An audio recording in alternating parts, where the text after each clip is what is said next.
Welcome back to the PI Planning Cooking Show. We are now about to head into the IP iteration. Welcome to the PI Planning Cooking Show with Shane Harrison.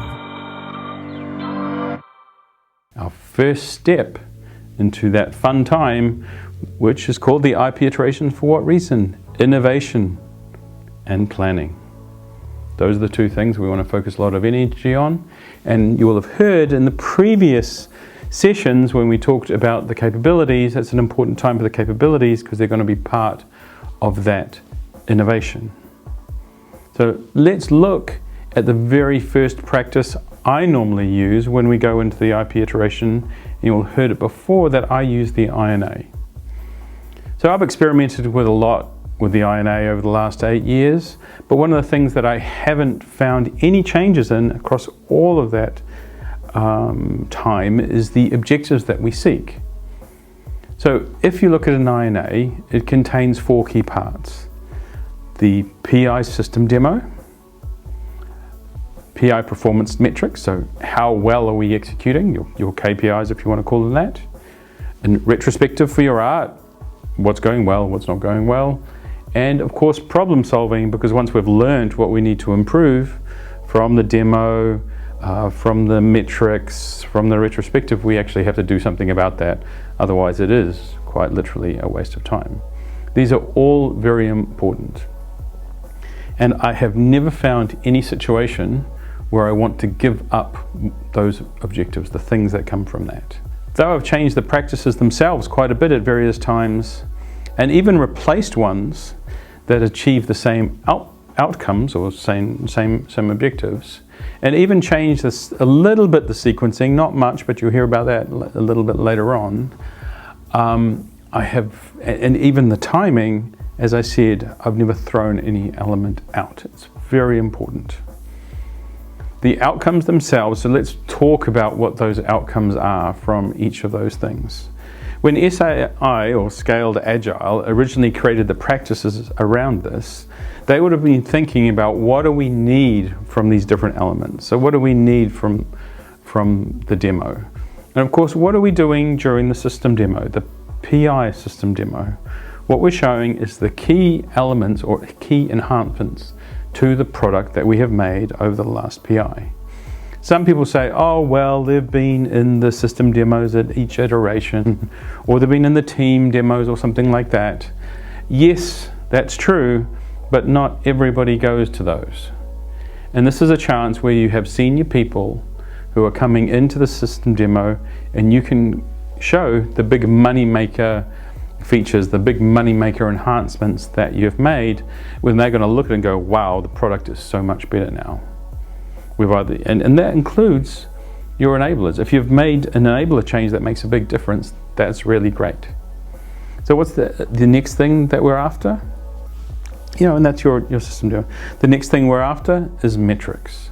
Well, it's not really metrics. We want to know where we are and how good we are at what we do. So we've shown already this is how much better the product is. Let's look at how well we execute.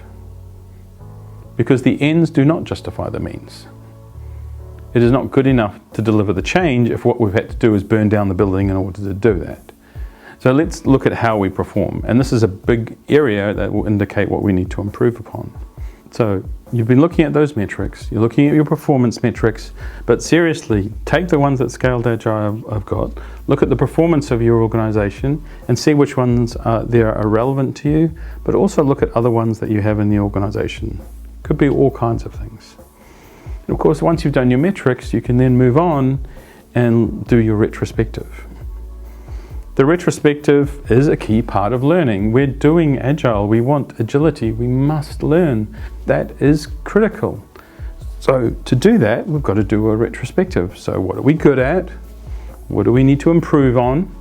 And a key tip on this improvement one, I'm sure I've mentioned this before, it is not what could we improve on, it's what do we need to improve on. Because we could improve on everything. And there's no point improving on something that you're great at, even if you could do it. There's not point improving on something that you're bad at that's not important, even though you could, you're talking about what are the things do I need to improve on. And of course, for me, there's the classics, what should we stop doing because it's a complete waste of time or it's destructive. That's always an interesting one. What do we need to start doing because we're not doing it at all? Why are we not collecting, for example, defect density metrics? Why are we not collecting mood barometer information from the teams? Because that's a really good indication of how your teams will perform and are perform. It's amazing how much the mood impacts that. So those are the sorts of things that you can look at. And I always like to add a fifth, if I can, which is innovation. Whichever retro model you choose to use, that's okay. Scaled Agile have a recommended one. You use your own. But the underlying thing I'm trying to get to with all of these is the purpose is clear, and the purpose for me fundamentally is without question. So let's look at the last thing, and we're going to look at that a little bit more deeper here, but in the next episode, much more deeper, is the problem solving workshop. The problem solving workshop, as provided as part of the framework itself, has a lot of elements that come out of Six Sigma, come out of basic lean.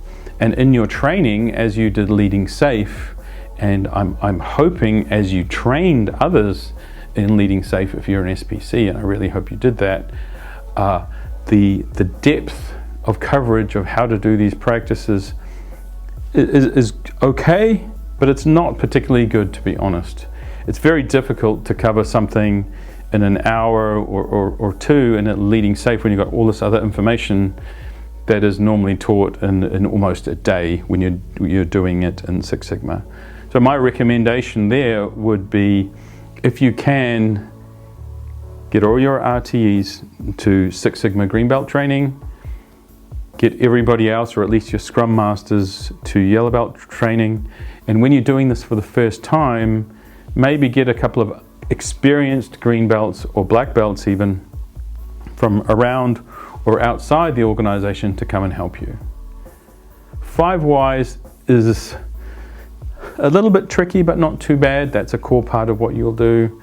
Ishikawa does need experience. It's easy to take it in the wrong direction. Let's look at the things we're going to cover in the next 2 episodes. We're going to look at the PI system demo. We're going to look at the PI performance metrics. We're going to look at the retrospective, and we're going to look at problem solving. The reason I'm splitting it into 2 episodes is the fact that's normally how I would run it. And we'll go into that a little bit more later. Why do I split them up? There's a little bit of intrigue for you, mystery. Some of you who know me will already know why I split these up. So thanks for coming to the PI Planning Cooking Show. I hope we have served you up something tasty and interesting for you to think about. And we are now coming very close to the Safe Summit in San Diego. So come see us, drop by to the booth. See this lovely sign? You'll see that. Come see us. Come have a look at the PI Planning app. And don't forget, there is still time to drop in some suggestions for people you want us to interview and some questions you want to answer. I'm still really fascinated by what is Dean's favorite color. So thanks again. Have a great time. See you on the next episode of the PI Planning Cooking Show. That's the PI Planning Cooking Show with Shane Harrison.